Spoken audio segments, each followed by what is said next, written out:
Saya Haini binti Ismail. Saya mengajar di SMK Banting. Saya mengajar tingkatan 1, 4 dan 5 bagi mata pelajaran sains. Dalam PDP saya kerap mengamalkan kaedah perbincangan di dalam kumpulan di mana pelajar boleh memberikan idea mereka secara terbuka dan nampaknya pelajar lebih suka kerana itu merupakan salah satu daripada pembelajaran aktif yang menggalakkan pelajar berfikir dan mereka tidak bosan. Dalam pembelajaran aktif itu juga, saya telah menerapkan soalan-soalan yang berunsurkan kebat dan juga saya telah menggunakan beberapa peta pemikiran untuk mencambahkan pemikiran pelajar.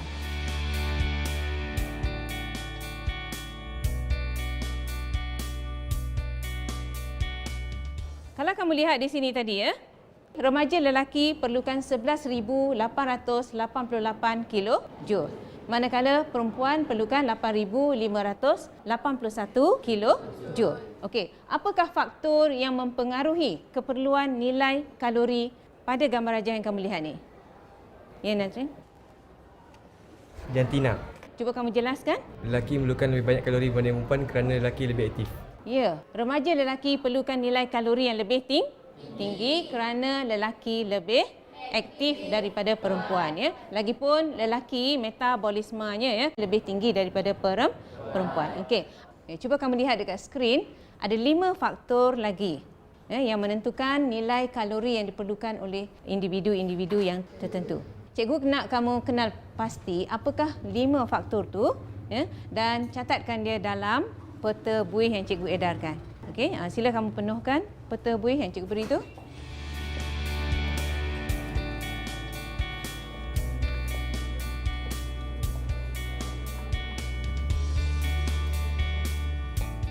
Okey, cikgu lihat kamu dah pun mengenal pasti kelima-lima faktor yang lain selain pada jantina ya. Siapa nak berikan faktor yang kedua tadi? Ya, Aiman? Faktor kesihatan. Cuba kamu berikan penjelasan. Keperluan kalori seseorang pesakit bergantung kepada jenis penyakitnya.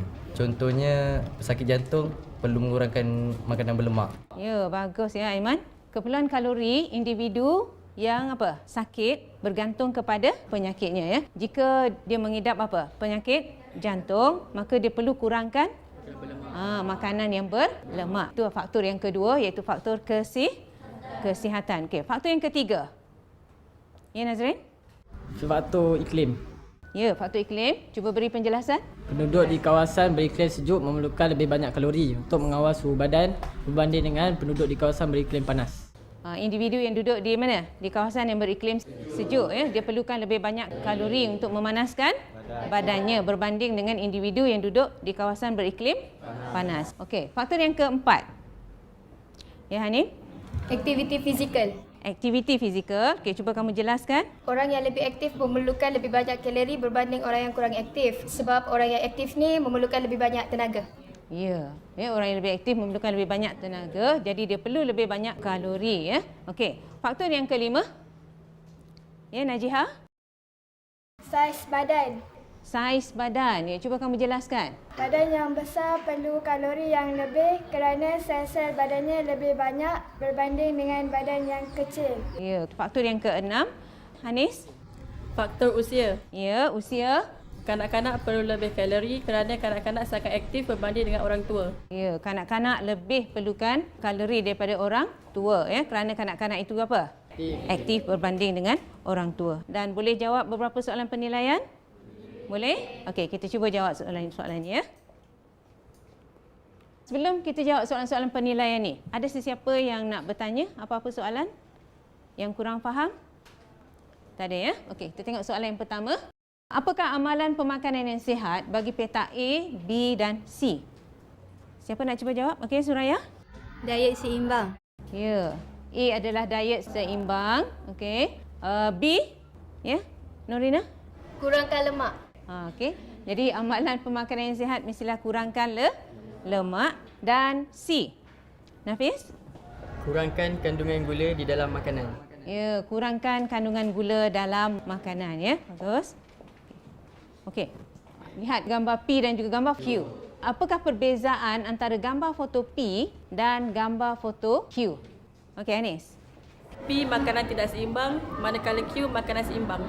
Gambar foto P makanannya tidak seimbang. Manakala gambar foto Q makan secara sederhana, ya. Nampaklah dia punya keseimbangan diet dia, ya. Okey, ada perbezaan lain?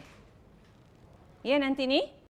P makan makanan berlebihan, kalori makannya tertinggi. Manakala Q makan makanan secukupnya, kalori makannya mencukupi.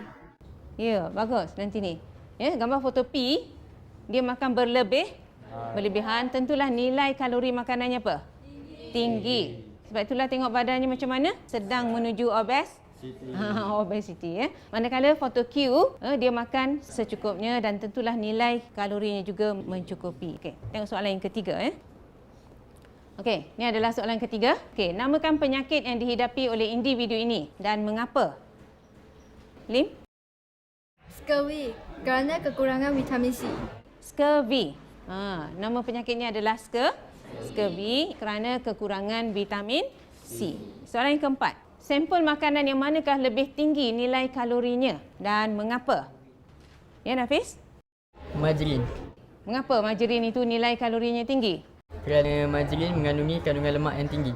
Ya, margarin itu mengandungi kandungan lemak yang tinggi. Hampir 100% adalah lemak. Ya. Jadi kamu dah belajar nilai kalori makanan bagi 1 gram lemak adalah lebih tinggi. 2 kali ganda lebih tinggi daripada nilai kalori karbohidrat dan protein. Ya. Okey, bagus Nafis.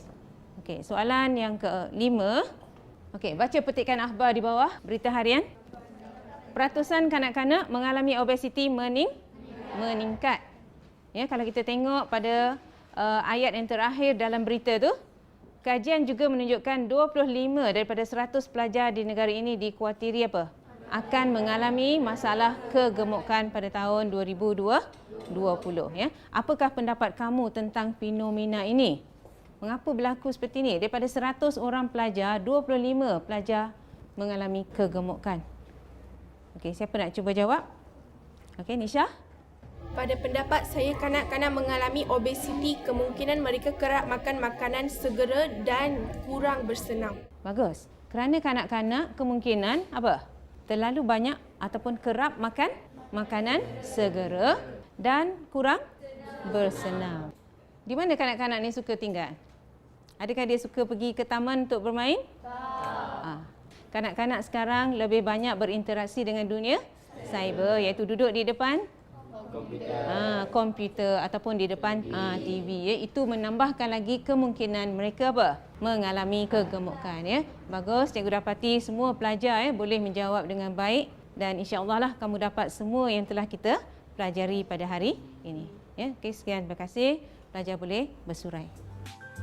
Di akhir pengajaran, saya telah menilai pelajar-pelajar berdasarkan objektif pada awal pembelajaran tadi untuk melihat sama ada pelajar telah menguasai ataupun faham dan dapat apa yang telah mereka pelajari daripada awal sehingga akhir.